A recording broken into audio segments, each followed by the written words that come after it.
Hey everyone, it is the end of June. It might even be July by the time you're seeing this. The year is halfway over and I have tons of favorites to show you. Well, not tons, more like 8. But let's get to it. I'm trying to do it by category. So first let's start with eyes.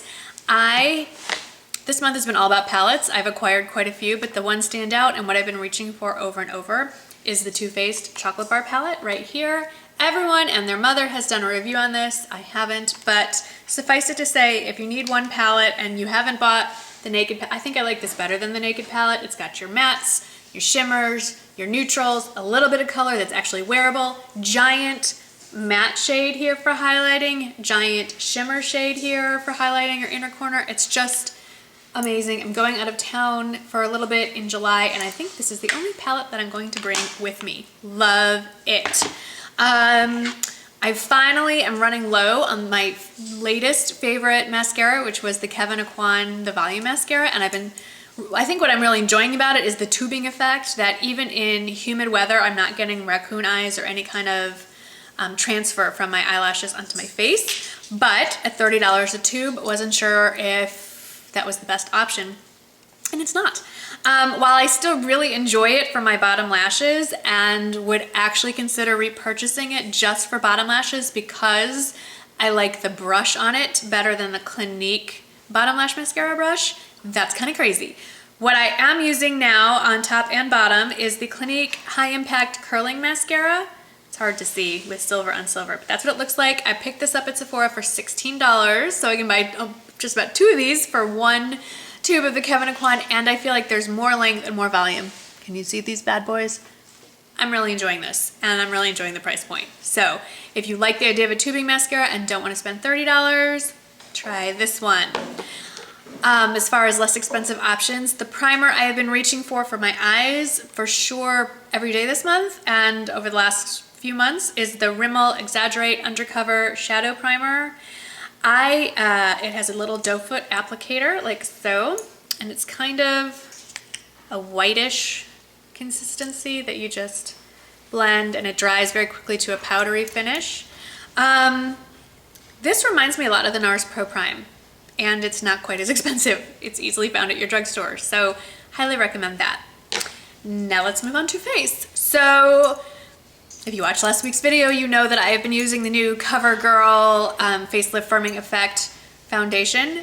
It was done in collaboration with Olay, and yes, they sent it to me, and so I reviewed it, but I love it. I love CoverGirl foundations. I've been wearing the Outlast for a while, as far as YouTube goes, and really enjoy it. I have to say, I like this a little bit better. I feel like the coverage is a little more natural, and I never get compliments. I get compliments on my eye makeup, but I rarely get compliments about my just face. And complete strangers have stopped me to tell me that my makeup looks good, that my face is glowing, what foundation are you wearing? So even my husband, who notices my eye makeup but never says anything about my face, has noticed a difference. So I am currently wearing the light shade, which is probably a smidgen too dark. I just really blend the heck out of it down my neck. And I mean, I stand by it. Let me put it to you this way. If I do a review on it, I like it. I only do reviews on products that were sent to me that I like. If a product is sent to me and I don't like it, I just fall by the old standby. If you have nothing nice to say, then don't say anything. I just don't do the review. That's why you only hear positive reviews when it's about products that were sent to me to review, if that makes any sense. Okay, anyway, so that's that. Went off on a tangent. Some of the fun part about working with CoverGirl is they sent me a ton of extra products to use in the video that I did for them. One of the products they sent me was this CoverGirl+Olay, I don't even know, I guess it's just pressed powder. And they sent a couple of shades, and this is in the shade medium, and it's too dark for me. But what I've been wearing it as, and which I really like, is to contour with it. It's a much more natural contour to use just a shade or two darker pressed powder. It doesn't have to be CoverGirl. But I've heard about using that. I've never tried it before, to use pressed powder or translucent powder in a shade or two darker than your natural skin tone. I'm making the contour motion. And it works, it's a great idea. And because it's a face powder, it just blends so beautifully. The other face product I want to talk about, a lot of you have been asking, do I use a setting spray? And I do. I don't know if it really makes a difference or not, but it's just one of those things that's in the routine and is staying put. And I used to use the NYX Dewy Finish, but now that it's 90+ degrees every day, I have switched to the NYX Matte Finish, which excitingly is now sold not only at my local drugstore, or my local grocery store, but is also at CVS now, so, and Target. So it's very easy to get NYX if you live, I guess, in the US. I don't know about international availability, but loving that. Just a few quick spritzes. I like that it's a smaller size bottle. As far as body products go, I showed this to you in a haul, and I just want to touch on this. It's the Saint-Tropez Bronzing Mousse. I got the travel size because I wasn't sure if I was going to love it. This might be the most user-friendly self-tanner I've ever used. It's a mousse. I'm not going to pump it out. It looks like hair mousse, except it's brown. I use the tanning mitt. I use it on my face. I've never had it streak. It dries really, really fast. The only complaint I would have is that even for someone as white as me, it's a little too light. I mean, if I'm gonna put in all the effort to fake tan, then I want something to show for it. So I did go to Ulta today and I got the dark version of it. Haven't tried it yet. That's what I'm planning on doing this evening. Very exciting night I have ahead of me.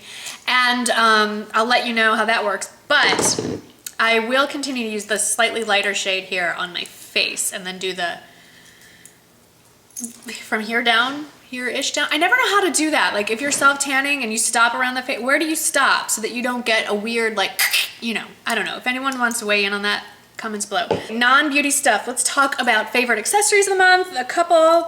This is a white woven leather bracelet from Reese that I got in April when I went up to Dallas. And it's a very summery, fun thing, and I wear that a lot.